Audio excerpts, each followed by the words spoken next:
আচ্ছা, এরপরে আমি যে বিষয়টি নিয়ে আলোচনা করব সেটা হচ্ছে টিল আর আনটিলের ব্যবহার। টিল অর্থ হচ্ছে পর্যন্ত, আর আনটিল হচ্ছে না পর্যন্ত। এখন টিল বা আনটিলের ক্ষেত্রে আপনাকে অবশ্যই দুইটা ক্লজ একই টেন্সে রাখতে হবে। এইবার দ্বিতীয় কথা হচ্ছে আপনাকে টিলের ক্ষেত্রে টিলের পরবর্তী যে ক্লজটা এটা আপনি অ্যাফার্মেটিভও রাখতে পারেন চাইলে, আবার নেগেটিভও রাখতে পারেন, নেগেটিভও করতে পারেন, সমস্যা নেই।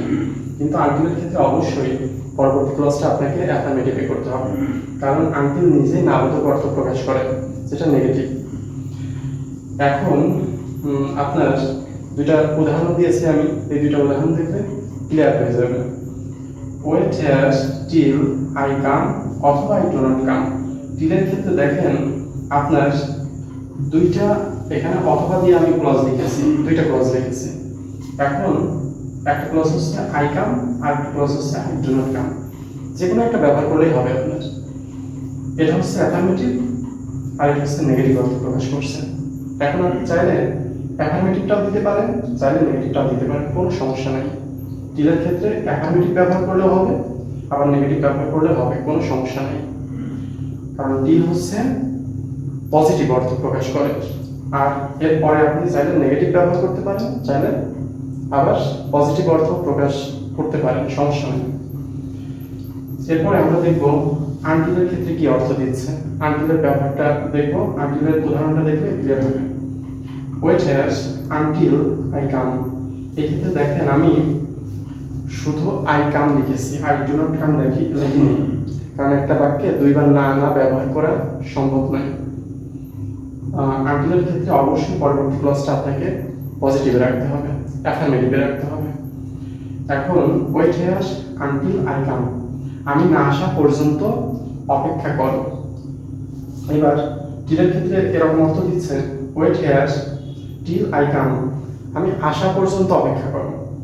আবার এখানে আই ডু নট কাম ব্যবহার করলে কিরকম অর্থ দিত, ওয়েট হেয়ার এখানে অপেক্ষা করো ওই পর্যন্ত, আই ডু নট কাম আমি না আসা পর্যন্ত অপেক্ষা করো। তাহলে টিলের ক্ষেত্রে আমি না আসা পর্যন্ত অপেক্ষা করো ব্যবহার করতে পারছি, আবার আসা পর্যন্ত অপেক্ষা ব্যবহার করতে পারছি। কিন্তু আনটিলের ক্ষেত্রে অবশ্যই আনটিলের নিজের অর্থ যেহেতু না, সেই ক্ষেত্রে আমাকে অবশ্যই এখানে পজিটিভ বা অ্যাফার্মেটিভ শব্দটা ব্যবহার করতে হবে। এখানে নেগেটিভ শব্দ ব্যবহার করলে চলবে না, নেগেটিভ শব্দ ব্যবহার করা যাবে না। এখন আরেকটা বিষয় আমরা একটু খেয়াল করি যে টিলের আগে যে ভার্বটা আছে সেটা প্রেজেন্টে আছে, এই জন্য টিলের পরে যে ভার্বটা আমি রেখেছি সেটা প্রেজেন্টে রেখেছি।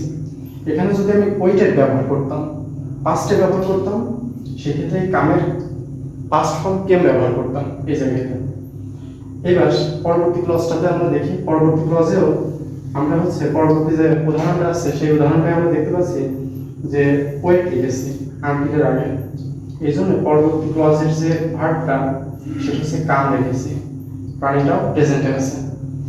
এখানে যদি আমরা ওয়েটেড লিখতাম তাহলে এখানে অবশ্যই আমরা কেম ব্যবহার করতাম, কাম না ব্যবহার করে, কারণ আমি প্রথমেই লিখে রাখছি, প্রথমেই বলেছি যে অবশ্যই দুইটা ক্লজ আপনাকে একই টেন্সে রাখতে হবে। এটাই ছিল টিল বা আনটিলের ব্যবহার।